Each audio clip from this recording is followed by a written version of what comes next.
কিন্তু তুই শিকড় খাই আছিস কে? কে মুই না শিকর খাং কে? পাগল হচ্ছিস নাকি তুই? আরে গান্ধীজিও বাঁচি নাই, নেতাজিও বাঁচি নাই, আব্দুল কালামও বাঁচি নাই, এবার তোরও যদি শিকড় খাই খাই কিবা হয়, দেশখানের কি হবে? ধ্যাৎ, থরি না মুই উমের মতো হবার পাম। আরে তুই উমের মতো হবার না পারলেও তোর ভিতরে অমন ভাব অলপ আছে।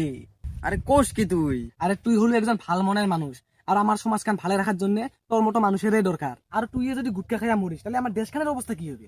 ও হয়তো। ধ্যাৎ, আজের থেকে আর গুটকা খাওয়া যাবার নয়। নে তুই খা।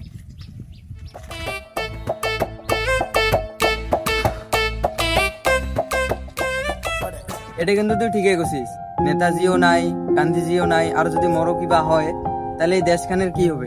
বালের ভাই, সারাদিন করিস তুই চিংড়ির পাছত আর তুই দেখবো দেশ। আরে তাও সমাজখানক ভালো রাখার জন্য না মোর মতো মানুষ থাকাই লাগবে। আরে বোকাচোদা, তোর মতো মানুষ আছে জন্য আজ আমার দেশখানের এই অবস্থা।